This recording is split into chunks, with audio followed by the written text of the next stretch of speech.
Hey, happy Wednesday. Listen, when you are a survivor of religious trauma, when you got religious trauma syndrome like I do, you have to stay educated. You got to get educated. You got to learn what's going on, how to identify things. That's a part of processing, deconstruction, reclamation is getting educated. That's what I'm trying to say. It's super important.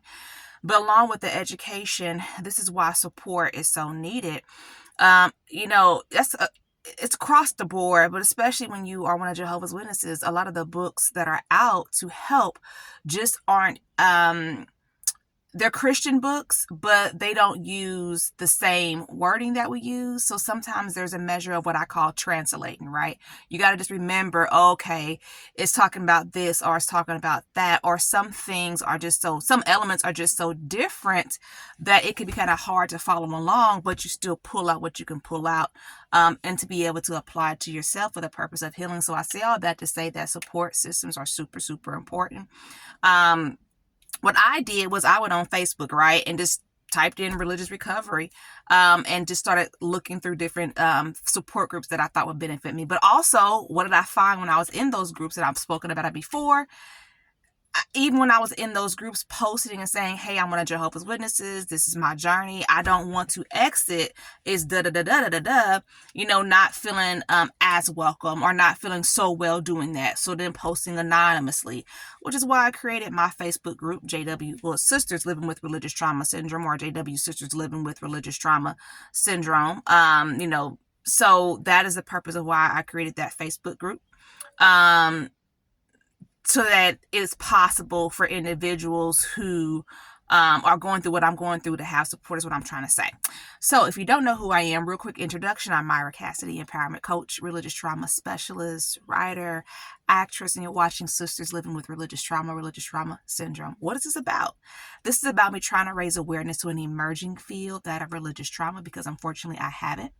And what you go through is horrific, and people need support, which is what I'm trying to talk about today. I am a coach. I am not a therapist, and no, I do not represent the Worldwide Association of Jehovah's Witnesses, though I am an active witness. And what that looks like for me is that I have limited contact with the Kingdom Hall. However, when I talk about I do coach active, inactive, disfellowship, and XJWs, because there's different pathways, and people's bodies and people's experiences are completely different. And I've said it before, sometimes a person will exit because they don't have no choice. There is no choice. So now what? Or when you're going through religious trauma, the first things you're told, right, that you're taught is step back. Well, if I'm going to step back, well, how do I get support? If I want to remain on a Christian pathway, where do I go for support? What do I do? Some people step back and go back, but you can't go back unless you have the right tools in place to know how to protect yourself. And that's what I want to just do really briefly today, is is encouraged. Definitely. Pause, talking too fast. Subscribe to my YouTube channel. That definitely helps me out. Subscribe. And the main thing I want to do today was just definitely encouraging people to be educated.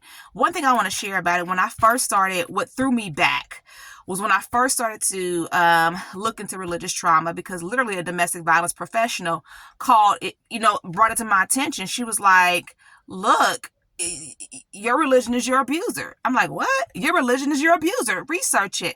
But what I did was a simple, starting off with a Google research, and however the analytics did, whatever I was typing in, I didn't get the right kind of information. And it was actually very, very harmful, because the information I was going was saying things like, don't leave, hang in there. And that's, no. Depending on what you're going through, right, and where you are, you got to step back. When you have religious trauma and you're traumatized, you got to step back and reevaluate, or if possible, only go on Zoom. You got to give yourself that time to step back. So that was really, really troubling for me. And then I wasn't able to, but I really didn't get it until I went to Indiana Western University, and for whatever reason was looking in their official database and said, religious trauma, and all these things popped up, of course, when you go into the databases, these are like the highest writing that there is the official what's it called, EBSCO database and all of that. So I started to look at the articles that were being published there. And that's when I started to really, okay, this is what's going on. This is what this is. So you definitely have to be educated. There's a lot of information out there, but not enough. I'm going to say that there's information out there, but not enough. And I hate even saying a lot, because it's like, in what way are we talking about a lot, or how are we defining that? But the whole point of today's video is to say, please, please, please be educated. But along with the education, it does get a little scary, right? So always being able to pace yourself and take breathers, right? Like one of the books I'm reading right now, like it's built so that you take a breather, and it asks you questions like, how do you feel? Because it's a lot. It's a lot to take in. It's just, when you're becoming more aware, it's devastating. And one thing that was brought to my attention was when it comes to religious trauma, it's in between the words. And it's kind of like, what do you mean? It's in between the words. And that's how it is. What's harmful, what is controlling, is oftentimes in the verbiage, or I will say from the religion of Jehovah's Witnesses, it's the way that certain phrases are phrased. It's that thing that's in between the words in the Watchtower and Awake magazine. It's that thing that's at the end of those periods. It's that thing that's in between those paragraphs. Now, keep in mind, with religious trauma, right, only certain people get harmed by religion. Other people do great, do beautifully, right? I have 2 children that are baptized as Jehovah's Witnesses. Proud of them. No regrets with the way I've raised my children. But unfortunately, this horrible thing happened to me. And the main reason why it happened is because people chose in leadership, right? And even sisters, right? People in my family chose not to listen to the voice of the victim, right? So definitely good, something to think about. You just got to be educated, but along with being educated, know how to pace yourself, and you've got to get support, because it does get scary when you start to understand, right? There is a pattern here. This, you start to pick it up. I mean, even if I could go to the Kingdom Hall and worship in person, I wouldn't, because I would not feel safe, because I can pick up on who's abusing their wife, right? I can pick up on it now. And I've had that experience, and I'm just like, oh my goodness, I will never go out and feel sorry with this person, because I know that she's being abused, and I lived that journey. So it's deep. I mean, it gets really, really deep. So the main purpose of today's video, I want to say it again, because I'm fumbling and stumbling and rushing a little bit.